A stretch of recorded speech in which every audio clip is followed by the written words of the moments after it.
Meus amigos do Futebol em Rede Entrevista, mais uma vez com você aqui no YouTube, nas redes sociais. Nosso programa já está há um tempinho rodando por aí, mais de 100 personagens, homens que falam de futebol, da imprensa, enfim, amigos nossos que fizemos durante a nossa carreira, a minha, do Fábio Cerotti, e que a gente vai conversando aqui num papo muito saudável e muito legal. Tudo bem com você, né, Cerotti? Tudo bem, um grande abraço. Vocês já estão vendo na nossa tela aqui o convidado, que hoje é um convidado especial, René Rodrigues Simões, se eu não me engano, 69 anos de idade, um cara que tem uma história maravilhosa no futebol, até escreveu mais de um livro sobre o assunto. A gente tem muito o que falar com ele, e eu já vou quebrando todo o protocolo aqui, fazendo a primeira pergunta para você, René. Muito obrigado por atender a gente, um beijo no seu coração. René, você que é instrutor da FIFA, você que é um treinador rodado, um cara muito experiente, um pensador do esporte, como você vê essa invasão lusitana no futebol brasileiro? Você está satisfeito com isso? Um abração para você, René. Um abraço, Cerotti. Luiz Carlos também, um abraço para você. Um prazer estar falando com vocês. Há algum tempo, o Luiz Carlos Abreu disse assim, vários amigos que fizemos. É verdade, são muitos amigos que vocês fizeram. Quem trabalha com qualidade, com correção, faz muitos amigos mesmo às vezes não tendo intenção de fazê-los, mas a correção acaba com que essa proximidade, esse jeito de vocês conquiste as pessoas. Eu não posso dizer que eu sou contra, absolutamente, porque eu trabalhei em 7 diferentes países, né? Eu trabalhei primeiro nos Emirados Árabes, depois eu trabalhei em Portugal, eu trabalhei no Catar, eu trabalhei no Irã, eu trabalhei na Costa Rica, eu trabalhei na Jamaica, trabalhei em Trinidad e Tobago. Então, eu não posso ser contra que estrangeiros trabalhem em outros países, né? Uma época que nós trabalhamos no Catar, todas as equipes do Catar eram dirigidas por treinadores brasileiros, preparadores físicos brasileiros, treinador de goleiros brasileiros e massagistas brasileiros. Então, não dá para a gente ser contra. Agora, eu acho ótimo, num primeiro momento, porque vem trazer uma visão diferenciada. Eu sou fã do trabalho que faz a Universidade do Porto, né? Dos estudos que são feitos lá, do Frade e todos os outros. Então, é muito importante isso.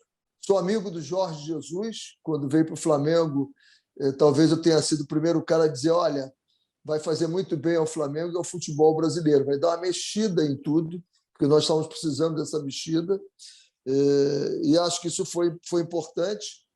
A única reclamação que eu tenho é a paciência que se tem com os estrangeiros que não se tem com os brasileiros quando estão no Carlos. Jorge Sampaoli, o que foi que Jorge Sampaoli ganhou no Brasil? Né? O Jorge Sampaoli não ganhou nenhum título com o Santos. Não estou discutindo a qualidade do Jorge Sampaoli, que são muitas, né? A forma de jogar diferenciada, tudo isso. Mas eu queria dizer o seguinte, um treinador brasileiro teria ficado o ano todo perdendo de 5-1 para o Ituano, perdendo jogos, todas as competições, ficaria até o final do ano no clube? Não, não ficaria. Ficaria o ano todo no Atlético Mineiro sem ganhar o Campeonato Brasileiro com um time que formou vários bons jogadores, como ganhou o Cuca agora, melhorando um pouco o time, mas já vinha com o Jorge Sampaoli. Não ficaria.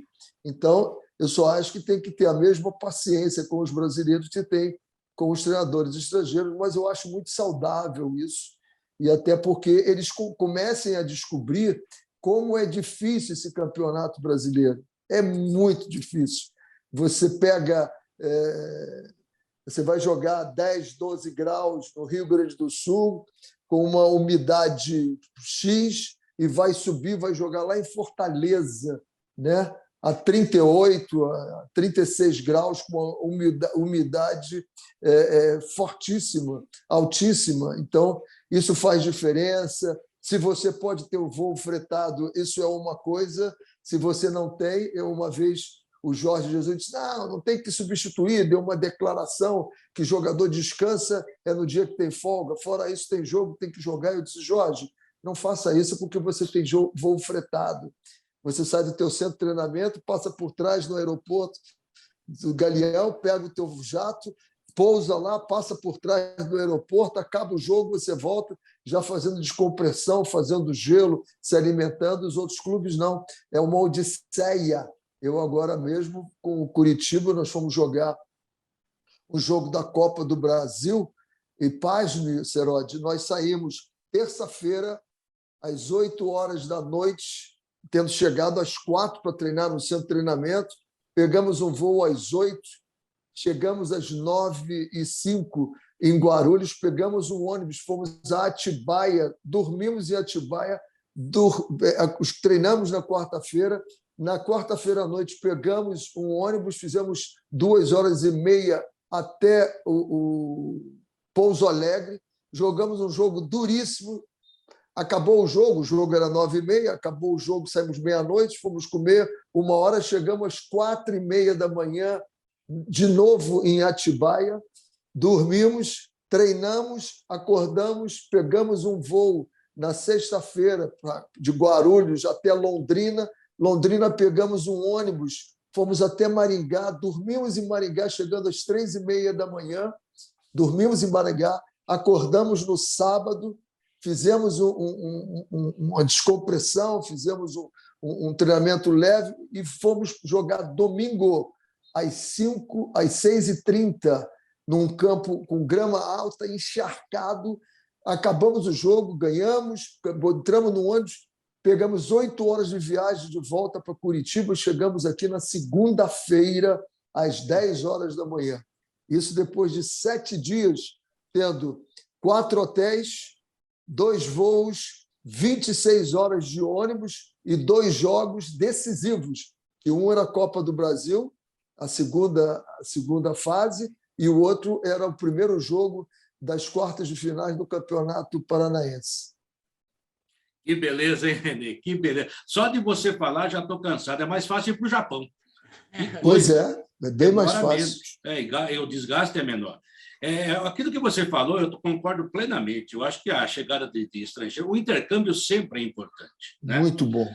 Eu dizia para minhas filhas, hoje estão formadas, que a melhor coisa do mundo é você agregar cultura, né? Que ninguém vai te roubar. Dinheiro você ganha, você perde. E viaje muito se você puder. Você vai conhecer novas culturas, novas pessoas, novas línguas, novas maneiras de viver, cada um à sua maneira, e isso te dá uma riqueza impressionante. Então, é muito legal esse intercâmbio, chegar gente de fora para nos ajudar. O futebol brasileiro precisava da chacoalhada, mas eu reclamo e dizem que eu sou conservador, nacionalista, justamente disso que você falou no começo. Parece que há uma imunidade para o estrangeiro e para o brasileiro não tem espaço e não tem tempo. Tanto é que hoje, e eu fico assustado com isso, acho que a minha geração, e eu posso falar isso, que eu tenho 64 anos, e, aliás, nasci um dia antes de você, que eu sou de 16 de dezembro, você é 17. Nós somos sagitarianos. Né? Isso. E eu falo que, sabe, as pessoas precisam prestar atenção nessas situações, porque a gente está perdendo muita coisa e não está aproveitando o que está chegando. E outro, tem uma geração que nasceu em 2000, 95, por aí, que fala de técnico brasileiro como se fosse um lixo, e não é verdade. Assim como na nossa profissão existem ótimas pessoas, existem más pessoas, inclusive em termos de caráter, existem ótimos profissionais e maus profissionais, ninguém é perfeito. Né? É impossível. Eu completei agora em fevereiro 50 anos de profissão. Você acha que eu nunca fiz nada errado, nunca dei uma informação errada, nunca fiz um comentário errado? Isso faz parte do jogo e do ser humano. Mas as pessoas estão jogando no lixo. Muitos jovens, inclusive, dessa nova safra do futebol brasileiro, que poderiam ter tempo e ser bons treinadores. O que fizeram com o Thiago Nunes do Corinthians, para mim, foi um crime. E eu acho o Thiago Nunes excelente treinador. A imprensa aqui em São Paulo adorava o Ramírez.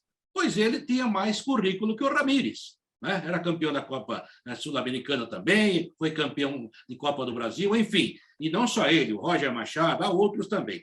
Então, eu fico abismado com isso. Ninguém se desqualifica tanto quanto o brasileiro, viu, Renê? É verdade, é verdade. E o que nós temos que pensar é no todo, Luiz Carlos. Nós temos que pensar no todo. Nós não temos que pensar. Nós temos que saber o seguinte: o que está acontecendo com o futebol brasileiro? Todas as vezes que me perguntam, dá para nós sermos campeões mundiais de clubes outra vez? Eu disse, muito difícil, muito difícil. Se nós não melhorarmos o que tem acontecido aqui, e não é a questão do treinador, a questão é a intensidade do jogo. O nosso jogo é muito lento. Primeiro, se eu fosse do PROCON, eu começaria a multar todos os jogos de futebol, porque você vende um ingresso para alguém assistir de início 90 minutos, mas atualmente 100 minutos de jogo, e você só assiste 40 no máximo. Depois você compra o ingresso para ver futebol, e você vê a cada córner que uma equipe consegue o goleiro cair para ser atendido pelo médico. Isso é absolutamente ridículo. Se o time estiver ganhando, o médico vai entrar 3, 4 vezes para atender um goleiro que não participou da jogada. Não é possível que o juiz não esteja vendo. Esse goleiro não participou da jogada, porque ele não levou choque, não teve nada. Por que ele caiu? Goleiro com cãibra, eu nunca vi goleiro ter cãibra. Isso é absolutamente, a não ser que ele receba uma pancada.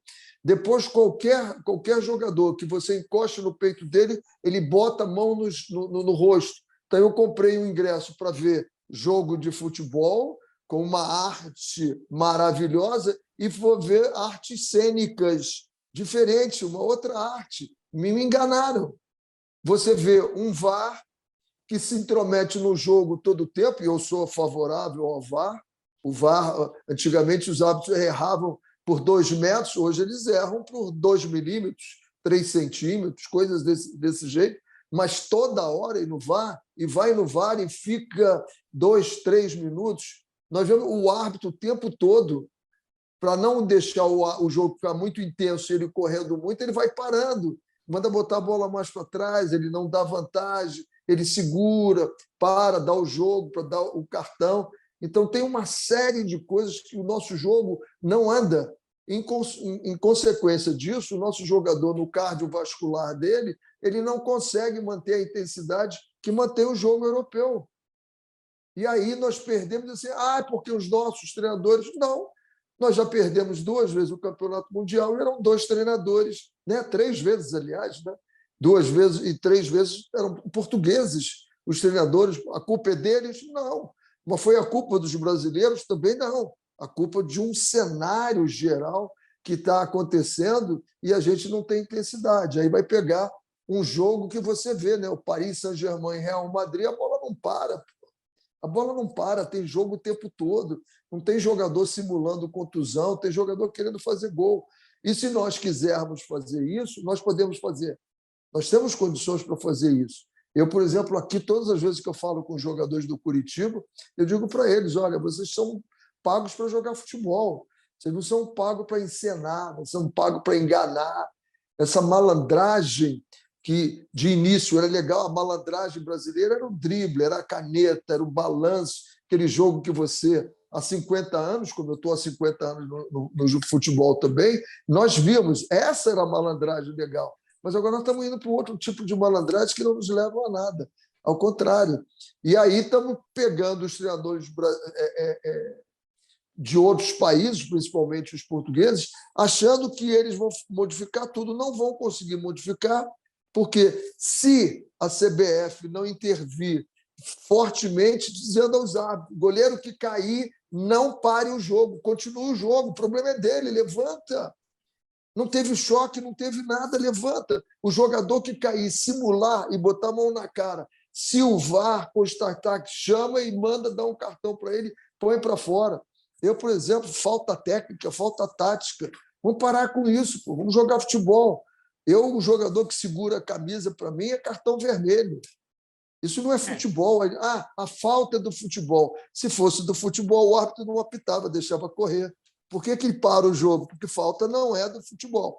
ela pode até acontecer. Agora, eu educar um jogador a fazer falta tática, fazer falta técnica, aí nós estamos caindo por um caminho absolutamente horrível.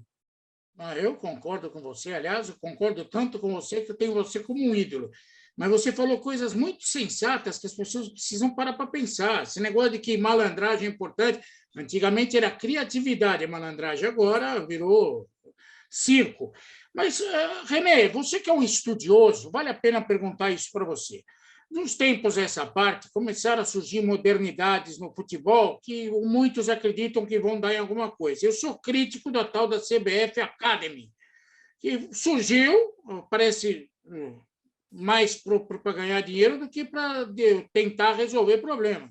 Eu não vejo, por exemplo, preocupação da tal da CBF Academy em instruir sobre isso que nós estamos falando. Intensidade de jogo, evitar simulações, evitar essa malandragem que desperdiça o talento e o futebol. O que você pensa a respeito dessa CBF Academy?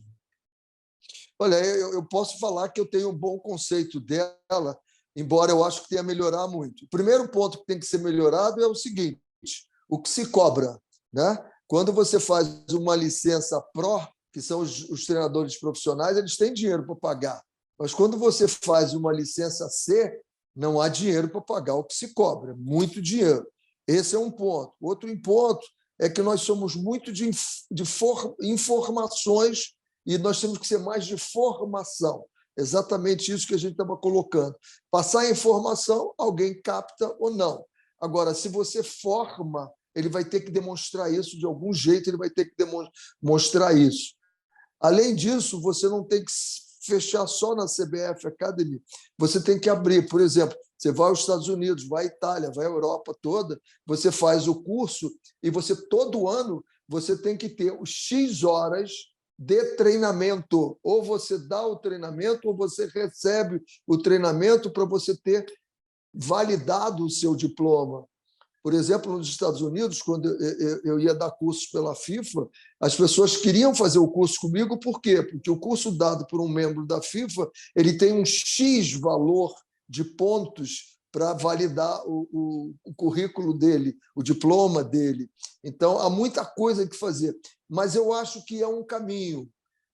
Eu acho que é um caminho, é uma mexida, quando nós achávamos que nós não precisávamos pensar futebol. O problema do jogo de futebol é que existem 3 coisas que o jogador de futebol faz somente. Ele só faz isso, né? Ele pensa, decide e executa. E nós ficamos muito tempo só na execução. Há pouco tempo agora, comentando toda essa viagem que nós fizemos em Curitiba, eu escrevi, digo, olha, lamento que no último jogo, com grama alta e o campo alagado, tenham sido avaliados alguns jogadores só pelo chute, pelo domínio, pelo passe e pela finalização dele. Não tenha sido analisado pela dedicação dele, pela leitura de jogo dele, né? E pelas decisões que ele tomou durante o jogo. Porque a gente só vê a execução. O jogador é muito bom, ele dribla bem, ele chuta bem, cabeceia bem. Vem cá, mas ele pensa o jogo, ele se coloca bem, a tomada de decisão dele é boa, é ruim. Então, isso tudo, quando a gente começa a estudar, a gente começa a ver que tem coisas por trás disso, a tomada de decisão. Por que um cara tomou a decisão correta ou outra não? Porque ele vivenciou alguma coisa. Então, você tem que ter experiência nessas tomadas de decisões. E como é que você vai adquirir isso? Jogando. Como é que você vai adquirir isso? Alguém mostrando o dos outros, que é o modelo e modelagem. Né? Eu quero ser um comentarista, eu quero ser um entrevistador, eu vou te olhar, eu vou saber como você pergunta, como você deixa as pessoas se colocarem. Então, você passa a ser meu modelo, pelo que você faz, eu faço a minha modelagem. Então, o jogador de futebol também passa por esse processo, o treinador de futebol passa por esse processo. Então, falando disso, eu acho que a CBF Academy ela é importante porque ela está começando a despertar isso nas pessoas. Isso não quer dizer que já seja o melhor que nós temos, nós ainda vamos evoluir muito. E eu faço parte delas e tenho críticas e de vez em quando coloco. Né? Acho que a gente tem que começar a voltar a descobrir o nosso 1 contra 1 no nosso futebol. Poucos jogadores a gente tem agora qualificados no 1 contra 1. Jogadores muito bons que passam bem, chutam bem, cabeceiam bem, mas e o drible? Cadê o nosso drible? Isso era a nossa característica maior. E como é que a gente treina isso? Treina isso colocando pelada. Eu, por exemplo, aqui no caderno metodológico do Curitiba, nós estamos colocando o início dos treinamentos com uma pelada. Como pelada? Você vai perguntar, Seródio, eu vou dizer pelada, pelada. A gente jogava pelada, alguém chegava com uma bola e armava. Onde vai ser a pelada? Aonde der para jogar. Você diz para o jogador, joga 20 minutos de pelada aí. Quem vai ser goleiro? Não sei. Quem vai ser zagueiro? Não sei. Você vai dar caneta, se não vai. Faça o que quiser. Depois de 20 minutos eu apito e aí eu vou sistematizar. Se eu pego um garoto dentro da minha própria área, querendo dar uma caneta, dando uma lambreta, né? Dando um rolinho de, peraí, filho, para aí, se perder a bola. Então, aí não é a decisão mais correta, é em outro lugar. Mas que nós temos que trabalhar isso, nós temos que trabalhar. Olha, o René Simões citou várias vezes o Curitiba, até por falha nossa, não dissemos que, além de treinador de história do futebol brasileiro e mundial, ele que se declarou aposentado, mas ninguém esquece o que faz, né? Mas ele é atualmente head do esportivo do Curitiba, que, aliás, é um time muito simpático, né? E que a gente torce também à distância. São aquilo que a gente falou no início, né, dos amigos, né, René? Eu, por exemplo, sou santista, mas eu falo assim, várias e várias vezes eu torci pelos amigos, né? Até às vezes contra meu time, porque a gente gosta de futebol. Isso é verdade. Eu estou como head esportivo. É como se fosse, na Europa, o diretor esportivo do clube, né? Porque a gente tem aquele rótulo diretor de futebol, um cargo do diretor político, né? Não é o meu caso. Eu sou o cabeça. Nós temos no clube, o Curitiba tem uma organização maravilhosa hoje. É incrível o que eles conseguiram fazer. Nós temos um head administrativo, ou seja, um cabeça administrador, e aí todos os gerentes, né? O jurídico, o de marketing, o de compras, todo é controlado por ele. E no esporte, tudo é controlado por mim. Todos os treinadores, eu tenho gerentes de ciência, gerentes de captação, gerentes de mercado, os gerentes de futebol, todos são sobre o meu chapéu. E é uma organização fantástica o Curitiba hoje. É digno da gente dizer assim, olha, vale a pena conhecer o que está sendo feito no Curitiba. Muito, muito legal. Eu fico muito... Primeiro que é meu clube de coração. Eu passei a ser torcedor do Curitiba depois de 2007, quando trabalhei aqui, né? Fiquei encantado porque Curitiba, o clube que é com O, e Curitiba, que é a cidade que é com U, que é a mesma coisa, eles se confundem pela beleza da cidade, pela organização, né? Pelo avanço que sempre foi, né? Se você pegar como é que foi o urbanismo aqui de Curitiba, como são a estrutura toda, as ruas, então elas se confundem. E o Curitiba está muito organizado hoje também. Agora, René, eu só queria complementar sobre esse curso de treinadores. Há pouco tempo a gente entrevistou um ex-jogador chamado Luiz Miller, que você conhece. Jogou na Portuguesa. Foi meu jogador na Portuguesa. Sim, excelente jogador, do nível alto. Muito. Se jogar, aquilo que a gente brinca, né? Se jogasse hoje, estaria jogando. Nossa. Seria um ótimo jogador. Jogador muito bom, para quem não conheceu, realmente um jogador muito bom. Não estou puxando o saco dele, não, desculpe a expressão chula, mas, além disso, é uma ótima pessoa. E sabe o que ele disse para a gente? Ele falou assim, ele hoje vamos dizer assim, ele, na época que nos deu a entrevista, ele era da Série 3 aqui em São Paulo. Ele falou, poxa, eu não tenho dinheiro para fazer esse curso. Eu, na época, até brinquei com ele, falei, olha, brinquei não, falei sério, né? Mas, né, a gente não tem essa injunção toda. Talvez você possa até, sei lá, melhorar essa ideia. Eu acho que há treinadores, como ele que jogou futebol, tem um entendimento dentro do campo, mais do que a gente, eu sempre parti do princípio, o René Simões conhece mais futebol que eu, o Tite conhece mais futebol que eu, o jogador dentro do campo conhece muito futebol. E a gente conhece da maneira, a gente vê de uma outra maneira, e se unir tudo, talvez dê um espetáculo muito legal. E eu disse o seguinte para o Miller, olha, o ideal seria o seguinte, ao invés de você ter que ir no Rio de Janeiro, ficar em hotel, a CBF mudar de vez em quando, fazer um curso assim meio migratório, não sei se a expressão seria essa, né? Viajante, e ir tipo, no interior de São Paulo, uma semana, sei lá, 2 semanas, e ver o trabalho do cara, ver se ele realmente está fazendo o trabalho dele. E até aí vai agregar valores. E depois, talvez, ele fizer uma prova, fazer uma prova ou outra mais a fundo, 2, 3 dias. Ele falou assim, não dá, porque a gente vai ficar muito tempo fora, não tenho dinheiro para pagar o hotel, e o curso é muito caro para mim. Ou seja, é um cara que a gente, que conversando com ele, você conhece melhor que eu, a gente nota que ele conhece futebol, mas Muito. ele não tem o diploma, e justamente ele quer melhorar, ele quer aprender, e eu imagino que, igual a ele, tem muitos por aí, não só no estado de São Paulo, no Brasil todo, que no começo você falou, o Brasil é um continente, né? Aqui tem todos os climas, tem todos os tipos de coisa, ou seja, graças a Deus, nosso país é um continente e convive bem nesse aspecto. Então, haveria alguma possibilidade de fazer alguma coisa assim? Duas coisas aí para informar o meu querido amigo, ex-jogador Luiz Miller. Era um jogador de uma inteligência dentro de campo, é um jogador que pensava o jogo. Era muito bonito ver o Luiz Miller jogando. Já existem esses cursos itinerantes.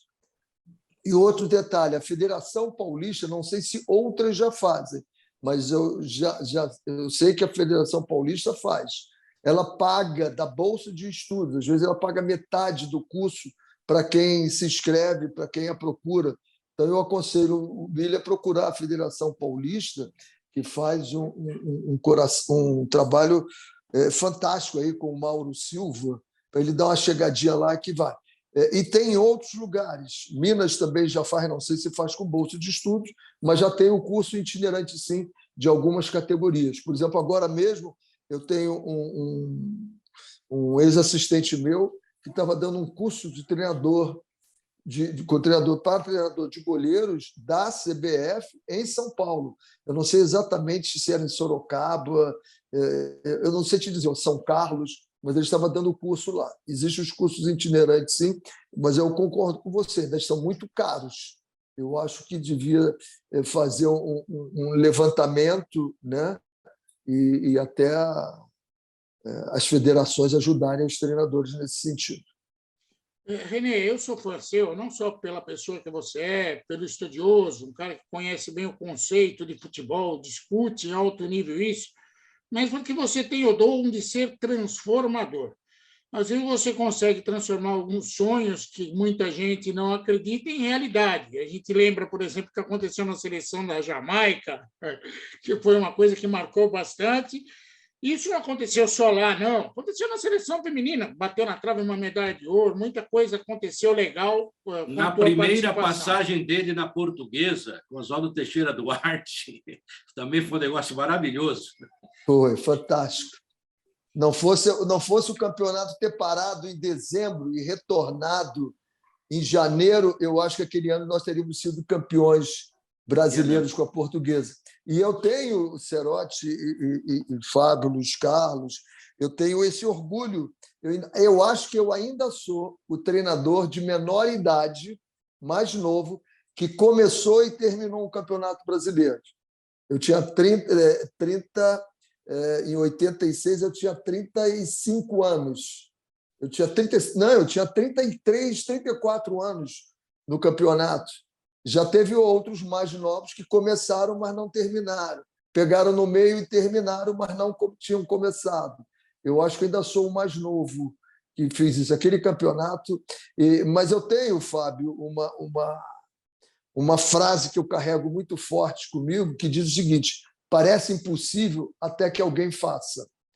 Então, esse impossível não pode constar na vida da gente. Você tem que entender e chegar e faz. Eu tenho inúmeras coisas que eu fiz pela primeira vez. A primeira vez que um time da Baixada Fluminense se classificou para disputar a Série A do Campeonato Carioca, eu era o técnico do Mesquita. A primeira vez que se ganhou a Sub-17 sul-americana, eu era o treinador da Sub-17 no Equador. A primeira vez que um clube dos Emirados ganhou um campeonato, eu era o treinador. A primeira vez que o Al Rayyan do Catar ganhou uma Copa, eu era o treinador. Primeira vez da seleção feminina no pódio, primeira vez da Jamaica classificado, seleção principal da Copa do Mundo, eu era o treinador, a seleção sub-20 eu era o treinador e a seleção sub-17 eu era o treinador também. Então, tem várias coisas. É você acreditar, você acreditar. Nós agora estamos trabalhando aqui no Coritiba e há um anseio muito grande, um incômodo muito grande dos torcedores ainda, porque o Coritiba vem subindo, caindo, subindo, caindo, subindo, caindo, e todos ficam perguntando, será que vai ficar? Eu disse, tem que ficar, tem que ficar. Você tem que acreditar nisso e trabalhar com todas as forças, né? E tem que ser melhor naquilo que você faz todo dia, acreditando que é possível. Esse é um cara maravilhoso, professor. Faz pergunta para ele, que eu quero agitar ele, não consigo, é mais inteligente do que eu.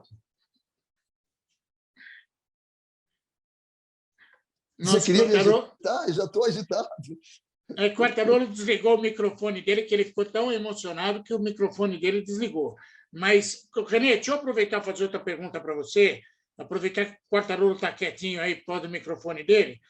Você foi um cara que conseguiu ir contra uma maré no futebol brasileiro de exaltação, que infelizmente nós temos esse problema da maré de exaltação. E teve aquele fato com o Neymar, você alertou a humanidade que, cuidado aí, estamos construindo um monstro. Voltei! O Quartarolo vai ficar doido com essa pergunta, mas eu acho que você acertou na mosca. Eu queria que você falasse um pouquinho. É lógico, aqui ninguém está fazendo uma ode contra o Neymar, não é isso. São pessoas que gostam de futebol. O René gosta de futebol, você também que gosta do talento do Neymar, mas a coisa não vinha demonstrando que estava indo no trilho certo. Qual a avaliação que você faz hoje de tudo que aconteceu e do que está acontecendo com o Neymar, René? A primeira, eu já sabia que essa pergunta ia aparecer. Não tem jeito, não tem nenhum lugar que eu vá que não apareça essa pergunta, e o futebol feminino também, né? Pela singularidade dos dois casos. Eu não tenho nenhum prazer em dizer assim, eu tive alguma luz que me mostrou que poderia acontecer alguma coisa. Gostaria... Eu também digo que não foi nada premeditado. Não foi nada premeditado. Eu apenas sabia. E se você pegar o retrospecto, 4 jogos. Jogo contra o Corinthians, o juiz apita, ele dá um balãozinho no Chicão. Ia dar uma confusão danada. No jogo seguinte foi contra o Avaí, o treinador do time do Avaí entrou dentro de campo para brigar com ele. Na outra semana, o jogo foi contra o Ceará, e ele disse alguma coisa para o João Marcos, que deu uma confusão danada, e aí veio o nosso jogo, em que teve o pênalti que não foi deixado ele bater, ele xinga o capitão, xinga o treinador, e tem um detalhe que poucas pessoas sabem disso, ele não foi para o campo dele. Na hora de dar a saída, todos têm que ficar, o Atlético Goianiense ficaria no seu campo, o Santos no seu campo. O Neymar estava no campo do Atlético Goianiense e o Voaden, meu amigo Voaden, um dos melhores árbitros de futebol brasileiro, chama e ele não vem para o campo. Quando acaba o jogo, eu vou até o Voaden e falo com ele, olha, nós temos que educar os meninos. Se você dá o cartão quando houve o problema do pênalti, e se depois você dá o cartão quando ele cometeu um ato ali, não pode, está fora da lei esse ato, né? De recomeçar o jogo. Ele, os meninos vão ser educados. E aí eu fui para o vestiário e fiquei pensando, né, que mensagem esse ídolo, esse craque de futebol, porque eu continuo achando ele um craque de futebol. O que ele faz com a bola é exatamente o que eu quero que os jogadores passem a fazer nas peladas e coloquem dentro do campo, né? Essa magia com que ele sabe jogar. E aí eu fiquei muito preocupado, digo, que exemplo nós estamos passando para a juventude? Aquilo que eu falei para você do modelo, modelagem, é o que nós precisamos fazer para a nossa juventude, é que jovens tenham um comportamento exemplar, que sirvam de modelos para que seja feita a modelagem de outros jovens. Quando esse modelo está ao inverso, acontece o que aconteceu aqui, que na mesma época um deputado federal aqui tinha bebido demais, acelerou demais o carro dele, passou por cima de um outro, arrancou a cabeça e matou 2 jovens no acidente. E não aconteceu nada com ele. Então, eu disse assim, quem é rico, quem é famoso e quem é poderoso pode fazer o que quer no Brasil. E eu não posso permitir que seja isso, porque o que ele estava fazendo ali era o conceito de conveniência. Tudo tem que ser como eu quero, é conveniente para mim, todo mundo tem que aceitar. E não é assim que vive uma sociedade. Uma sociedade vive com convivência. O que diz a convivência? O teu direito prevalece sempre, o meu direito prevalece sempre. Eu tenho direitos, você tem deveres, eu tenho direito. E aí eu disse, não, é preciso que eu passe uma mensagem aqui, e até porque nós teríamos uma Copa do Mundo à frente, né? Isso foi em 2010, 2014, nós teríamos uma Copa, e eu não queria chorar como meu pai chorou em 1950, na Copa no Maracanã. Meu pai me contava, né, ele chorando. Eu disse, eu não quero chorar. Chorei mais do que ele, né? Ele perdeu por 2-1 e nós perdemos de 7, né? 7, mas ele não estava em campo. Mas não me dá nenhuma alegria em falar isso tudo, e falo, não tenho nenhum arrependimento de ter falado, porque eu falei numa boa intenção. Acho que foi dado um freio de arrumação na vida dele naquele momento.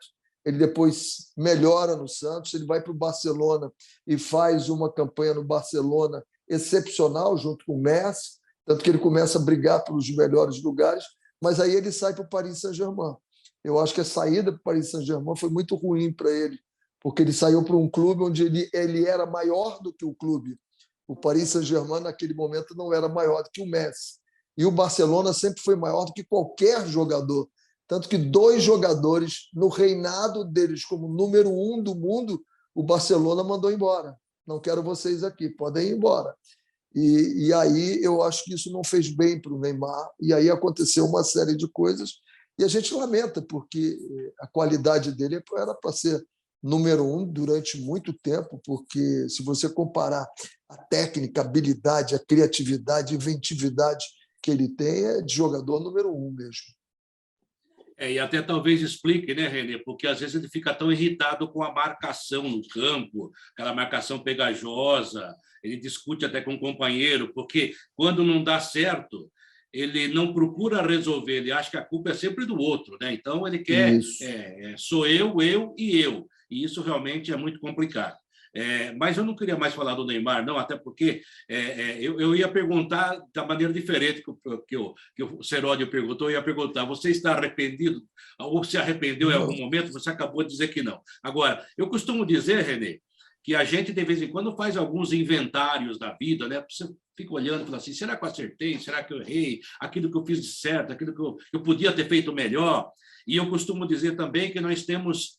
Agora o Renê Simões... voltou. Você está aprendendo comigo, né? Mas eu costumo dizer o seguinte também, que a gente tem várias vidas dentro da nossa vida, né? Você, por exemplo, está numa nova vida no Curitiba. É claro que dentro daquilo que você conhece, mas uma função que você está exercendo aí de uma maneira maravilhosa, e como você falou disso, você deve estar gostando, adorando, e é mais uma empreitada importante na sua vida. Mas eu gostaria que você falasse, sabe do quê? De um país que chega para a gente, aqui eu não conheço, mas que chega para a gente com uma felicidade incrível, e é bem Brasil, que é a Jamaica, né?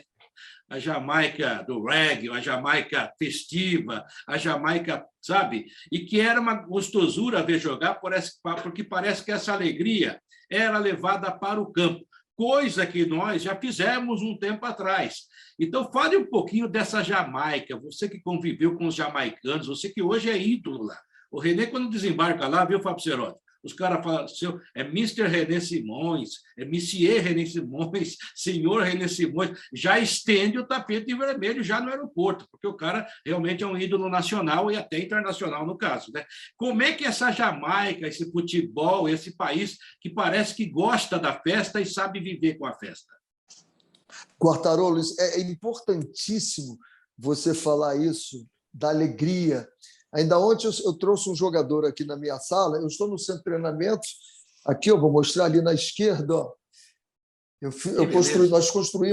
Nós construímos uma sala estrategicamente, e daqui eu vejo, tem outro campo lá, estou vendo o treinamento também. Então, daqui eu posso ver o treinamento E eu, quando tenho que alguma coisa, chamo o jogador, ele senta aqui, na privacidade da minha sala, e eu dizia para ele ontem, você está precisando ir para casa para pensar sobre a sua vida.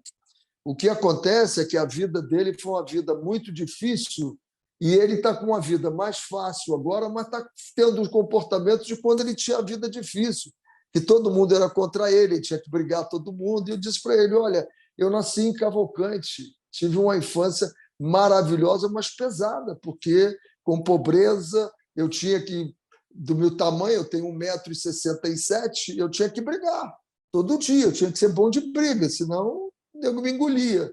Né? Deixei de ter que brigar quando comecei a jogar bola, aí os caras mais fortes me protegiam lá, não tinha mais o que brigar. Você está esquecendo de ser alegre, você está levando tudo que você trouxe e você está num momento maravilhoso, numa Série A, pô. Vamos jogar, vamos ser alegre. E na Jamaica foi isso. Eu me lembro que, quando eu cheguei na Jamaica, teve um jogador, o nome dele era Barnes, e o Barnes, eu vi ele afastado do treinamento da Sub-23. E eu fui até o treinador e perguntei por quê. Ele disse, porque ele não penteou o cabelo hoje. Ele tinha afastado o jogador porque ele não tinha penteado o cabelo. Eu disse, mas peraí, aqui o jamaicano gosta de dreadlocks, gosta de trabalho, assim. Não, mas aqui na federação a gente obriga eles. Eu digo, não, peraí, para. Eu só não quero o olho caindo na frente, tapando a visão dele. Se o cabelo estiver tapando a visão dele, meu amigo, ele não vai jogar no meu time, não. Mas o jeito que ele vai usar o cabelo dele, use como ele quiser, pô. Se é a expressão da cultura do país, por que eu vou tirar isso dele? Eu quero eles com muita alegria. E o negro, principalmente o negro jamaicano, uma força interna absurda.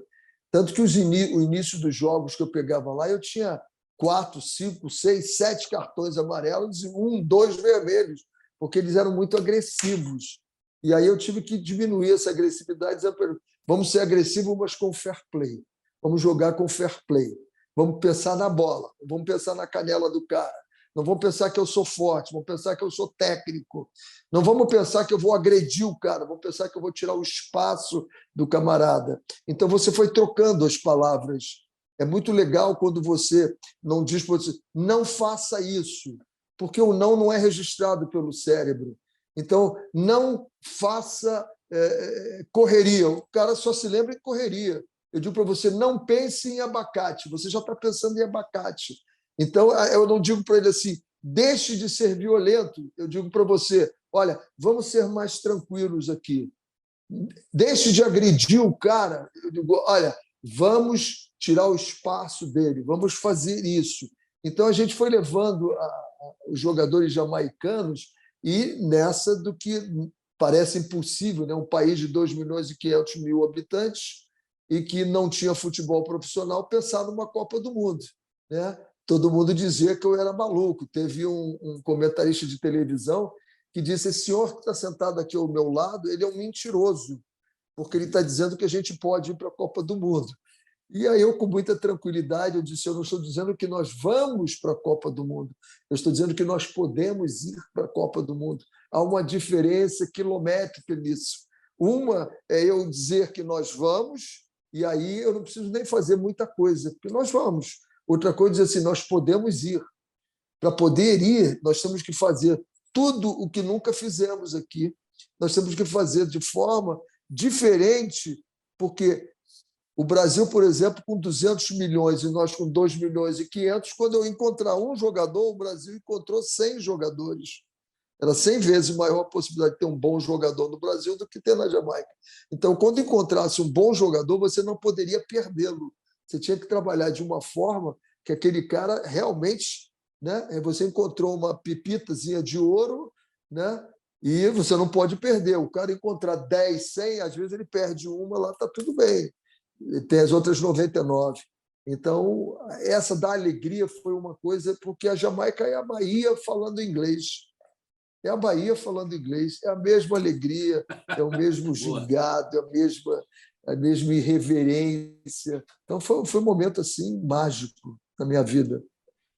René, tem muitas coisas que eu quero voltar a falar de Bahia com você, mas dentre as muitas coisas que eu quero te perguntar é que nós estamos na véspera de uma Copa do Mundo no Catar. Você teve uma convivência no Catar, ganhou no Catar, sabe qual é a realidade do Catar em relação à Copa do Mundo, em relação a tudo isso. Qual a tua expectativa em relação à Copa do Mundo no Catar? Olha, vai ser uma Copa do Mundo com os melhores estádios que você possa imaginar, com as coisas inimagináveis que você vai ver lá, né? Por exemplo, estádios com o que você regula a temperatura do estádio, você joga na temperatura que quiser. Se você quiser jogar 22 graus, se você quiser jogar 10 graus, você vai regular. Tem um agora, esse eu não conheci, me falaram. Se não for verdade, desculpe, mas estou vendendo o peixe pelo mesmo preço que comprei, de que você vai regular o próprio assento seu, a temperatura do seu assento, você vai poder regular também. Não sei se isso tudo corresponde, mas em se tratando de mundo árabe, principalmente ali do Golfo, né? Para as pessoas entenderem, né? O mundo árabe é muito grande, mas o Golfo Pérsico são 7 países ali que compõem o Golfo, que é o Catar, Omã, Bahrein, Emirados Árabes, Kuwait, né? E Arábia Saudita, são 7 países.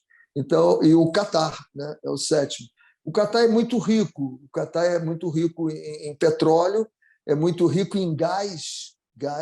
Ele tem o maior poço individual, um único poço que produz, é o que produz um único poço maior do mundo, é o Catar. Isso foi descoberto quando eu estava lá, em 1989, e agora já está em produção. É um país riquíssimo, talvez per capitamente. Hoje em dia, talvez seja o país mais rico do mundo, né? A média per capita, porque a população é pequena. Na minha época, tinha, se eu não me engano, 400 mil catares para 2 milhões, 1,5 milhão de estrangeiros, que é quem movia o país. Hoje isso já deve ter aumentado, principalmente a população. O país tem coisas... O bairro do clube que eu trabalhava lá, Al Rayyan, eles destruíram aquele bairro todo, é uma cidade universitária que tem universidades de quase todos os lugares do mundo. Então vai ser uma Copa muito linda para quem for para visitar coisas assim fabulosas. Não vejo o Catar como sendo um concorrente a título, acho que vai fazer um bom campeonato. Agora vai ser bem interessante por toda a tecnologia que vai ser envolvida lá, vai ser bem interessante. E acho que vai valer a pena. Quem puder comprar uma passagem, comprar os ingressos e conhecer, vai valer a pena, sim. E a gente já está caminhando para o final da entrevista, nosso programa tem aproximadamente 1 hora, né? E a gente está tomando seu tempo aí. Eu teria tantas coisas para conversar com você. Você é aquele tipo de cara que a gente senta num bar à tarde, assim, finalzinho de tarde, com aquele sol, na praia, pode ser, uma cervejinha gelada, sabe? Uns pitelzinhos aí, e vai conversar de futebol, sabe? Dá 10 programas. Mas, para encerrar de minha parte, já que você citou Copa do Mundo, depois eu quero que você diga se você prefere Peter Tosh ou Bob Marley, mas daí é com você. São 2 ícones, né? Agora, eu tenho dito o seguinte, eu particularmente gosto do trabalho do Tite, gosto do Tite, é claro que nem tudo que ele faz eu elogio as jogadoras que ele convoca, que eu acho que eu não levaria, e com certeza alguns que eu dissesse, que eu diga que eu levaria, ele também não levaria, porque a seleção brasileira é do treinador, né? Se o René Simões vai, se o Guardiola vai, então eu acho bobagem isso, e pela primeira vez não, de um tempo a esta parte, é que um técnico consegue fazer um trabalho de uma Copa a outra no Brasil, uma coisa que toda a imprensa reclama é que agora querem derrubar o cara, né? Então não consigo entender também algumas posições por aí. Eu estou dizendo o seguinte, nas minhas redes aí onde eu participo. O Brasil tem a obrigação de fazer uma boa Copa. Se você fizer uma boa Copa, você tem chance de ganhar. Mas essa coisa do brasileiro achar que vai ganhar toda a Copa do Mundo, e vem o Hexa, e vem o Hexa, e vem o Hexa, que nós da imprensa gostamos muito de falar, eu acho que está um pouco distante nesse momento. as seleções, que eu acho que a França é a atual campeã do mundo e vai defender o título, né? Mas eu acho que o Brasil tem que fazer uma boa Copa, jogar bem. Aí ele pode ganhar. Eu acho que nós, da imprensa, não estamos conseguindo transmitir isso para o torcedor, porque é muita euforia antes da hora e depois vem uma decepção desgraçada. Você falou do 7-1, né? Mas, por incrível que pareça, às vezes os números são mentirosos, né? A estatística, né? Que realmente é importante, é uma relação importante em tudo. A última grande participação do Brasil depois de 2002 foi 14, em quarto lugar, mas tem a nódoa do 7-1. Então, em número, foi ótimo, mas de lá para cá, depois de 2002, a gente vai até o quinto jogo, né? Eu acho que chegar a uma semifinal é uma boa campanha, jogar bem uma semifinal é uma boa campanha. E o que você espera dessa seleção brasileira? Você espera mais do Tite? Ou a nossa geração atual, essa coisa aí que a safra não é tão boa, você concorda? Olha, eu acho que a gente parte numa desvantagem muito grande em relação às europeias. Estão jogando entre eles, né? Eles estão jogando em ritmo intenso, fortíssimo. E nós aqui, o que nós temos? Futebol sul-americano, você vai jogar contra a Bolívia, você vai jogar contra o Equador, que mais ou menos, você vai jogar contra o próprio Uruguai, que não vem bem, vem mal das pernas. Então, é o único jogo que nós temos para fazer o parâmetro. Estamos bem ou estamos mal? Sabemos, quando a gente pega a Argentina, o jogo já fica mais equilibrado. Vamos ver, temos 2 jogos com a Argentina, serão 2 jogos que servirão para a preparação. Eu acho que serão os 2 jogos mais fortes que nós vamos ter antes da Copa do Mundo. E torcer para ir bem. Agora, a gente vai ter muita dificuldade, né? Vai ter muita dificuldade por essa falta de intercâmbio. E eles lá estão jogando o tempo todo entre eles, né? As seleções estão jogando entre eles. Eu acho que vai ser uma Copa que vai nos dar muita dificuldade, muita dificuldade. Lamentavelmente, eu acho que o Tite tinha condições, se pudéssemos ter feito como nós fazíamos antigamente, que fazíamos amistosos contra as equipes fortes, testando, indo lá jogar na casa deles, eu acho que o Tite poderia fazer um trabalho bem melhor. Eu acho que ele vai ficar bem prejudicado nessa Copa do Mundo. Renê, eu quero te fazer uma pergunta técnica, já que você tocou nesse assunto, e encerrar com uma pergunta momentânea, mais pontual. A pergunta técnica: se os jogadores que foram convocados jogam na Europa, por que tanta diferença assim de não enfrentar europeus antes da Copa do Mundo, já que eles diariamente jogam contra europeus? É uma pergunta técnica. Eu posso estar fazendo uma pergunta imbecil, mas eu gostaria que você, com a sua capacidade de explanação, me corrigisse se a imbecilidade for muito grande. A outra pergunta: você trabalhou no Bahia e trabalhou no Vitória. Hoje o futebol baiano está num marasmo desgraçado. Estamos na final do Campeonato Baiano, nem Bahia nem Vitória participam. É como se, por exemplo, Pelourinho sem Olodum, não existe. Baiana sem tabuleiro, não tem. Então, eu queria que você falasse um pouquinho dessa situação da Bahia e também, se eu falei besteira ou não, sobre esses brasileiros europeus em relação à seleção. A questão da intensidade que nós colocamos, você teria toda a razão. Eles estão jogando na Europa com intensidade. Na resposta técnica, eu diria para você, o Liverpool joga exatamente igual ao Manchester United, joga igual ao Paris Saint-Germain. Então, o Paris Saint-Germain joga de um jeito e o Liverpool joga de outro jeito, né? Então, o Alisson joga de outro jeito, o Neymar joga de outro jeito. E eles vão ter que chegar aqui e jogar de que jeito? Jogar do jeito do Tite. Então, vamos chegar num terceiro. E aí você vai pegando vários jogadores que estão por aí, né? Então, como o Felipe Coutinho agora, onde ele joga, é igual ao Manchester United, não, que joga o Ederson. Então, todos vêm de tipos de jogos diferentes para encaixar num jogo diferente. Então, você sente muita diferença. Para enfrentar alguns, que você pega a seleção alemã, quase todos jogam na Bundesliga.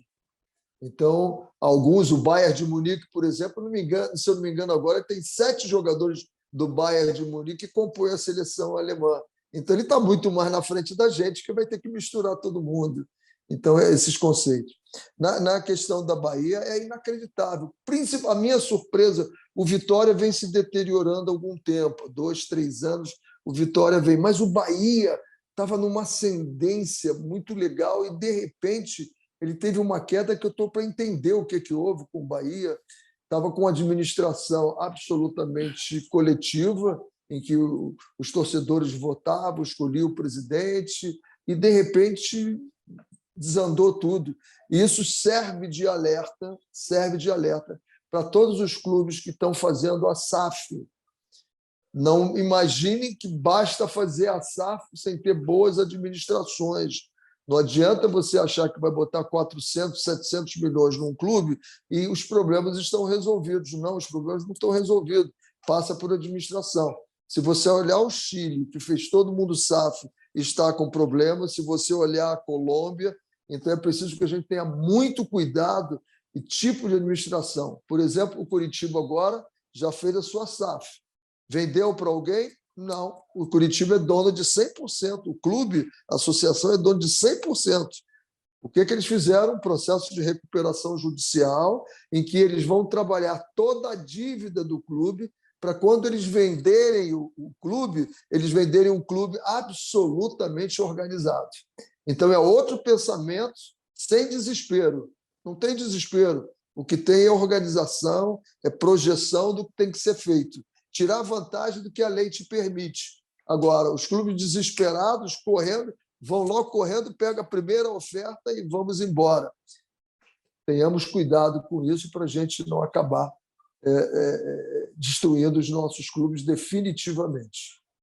Concordo com você, René, e acho que a nomenclatura é o de menos. O que vale realmente é a atitude, a administração, é o ser humano. No fim, é o ser humano que vai ter que funcionar, e a SAF, em algumas situações, para alguns clubes, não todos, é claro, o Coritiba, você acabou de dizer, é uma exceção, né? A SAF agora só sinônimo dos mecenas do passado, né? Então não vai dar certo mesmo, vai até piorar a situação. René Rodrigues Simões, meu companheiro de signo, Sagitário. Por isso que ele é inteligente, viu, Seródio? Minha filha é de Sagitário, minha mãe era de Sagitário, minha avó é de Sagitário, e meu amigo Quartarolo é de Sagitário. Eu me dou bem. Você sabe, viu, René, essa camisa que meu pai... é do Catar, né? Não, é do Manchester City. Ah, do Manchester City, então com um coisa em volta, assim, parecendo ser da seleção do Catar. Não, eu distintivo do Manchester City. E quem é que manda lá no Manchester City? São os árabes. Né? Viu, René, você está falando de nascer em dezembro. Meu irmão nasceu dia 4, minha filha nasceu dia 10, minha netinha, que está destruindo a casa aqui hoje, nasceu dia 14, e meu falecido pai tinha nascido no dia 15, quer dizer, é só gente boa. E estamos acompanhados de Beethoven, Silvio Santos, Frank Sinatra. Eu quase chego à conclusão que a tua família é carnavalesca. O italiano não sabe sambar, porque né? se você pegar 9 meses de final de fevereiro para entrada de março, vai dar uma gestação em dezembro, hein? Ih, rapaz, não tinha pensado nisso. Mas não é, sabe o que é, René? Vou contar para você, é um segredo de Estado. Na Jovem Pan, a gente só tinha folga no carnaval, na Semana Santa. Olha. Aí a rádio fechava para o padre trabalhar. Tá vendo? Então a gente não tinha o que fazer naquela época mesmo. Nasceu a minha filha em dezembro, a filha dele em dezembro. Tá vendo? Olha. Não é carnaval, não, é a Semana Santa, viu? É verdade. Oh, que saudade da Semana Santa, então, né, Seródio? René, de lá para cá, os ovos de Páscoa já não tem mais bombom. Mais valor. René, foi muito legal conversar com você. Aquilo que eu falei no início e agora no meio do programa também é verdade, né? Você é o tipo da pessoa que faz bem para a gente, faz bem para o esporte. É um cara muito sério. Toda vez que a gente fala do René, as pessoas falam de você com muita seriedade. E o seu trabalho a gente já conhece, né? Inclusive trabalhos, né, sabe, que foram desenvolvidos, desbravadores, né? Então foi um negócio muito especial. E realmente, como você, daria para fazer 10, 15 programas e ainda sobraria tema, né? Você é um cara que tem muita postura, quando você fala, as pessoas ouvem, e a gente ouviu aqui, na verdade, mais que uma conversa de amigos, uma bela aula da sua parte. Eu te agradeço imensamente, tenho certeza que o Seródio também quer te dar um grande abraço. Um beijo no teu coração, muito obrigado. E olha, se você deixar, a gente vai perturbar você para umas outras conversas, que a pauta nem foi na metade, viu, René? Olha, um prazer grande aí, que a gente tenha momentos de maior tranquilidade, que as pessoas entendam que não é preciso fazer guerra para se chegar à paz. A gente pode chegar à paz antes de fazer a guerra. Então, aquele ditado que diz o soldado treina para fazer a guerra e depois vai à guerra para fazer a paz. Vamos treinar para fazer a paz, fica muito melhor. Parabéns. E olha, posso falar pelo Seródio e por aqueles que estão nos vendo nesse momento. A gente já gostava do Coritiba, né, Seródio? Mas agora a gente tem mais um motivo ainda para torcer, né? Curitiba, boa sorte para o Curitiba. Boa sorte para o Curitiba. É um time muito simpático. Eu torço para os meus amigos, e apesar de não ter uma intimidade em termos de amizade com o René, ele pode ter certeza que de coração me considero amigo dele. Obrigado, viu, René? Obrigado, um abraço grande para todos. Um abraço, René Simões. Foi treinador da maior qualidade, treinador com história no futebol brasileiro e mundial. Hoje trabalha no Curitiba, Rede Esportivo do Curitiba. Conosco mais uma vez. Futebol em Rede Entrevista. Mais um grande personagem para você aqui. Futebol em Rede Entrevista. Um abraço, gente. Fica com Deus. Valeu, obrigado.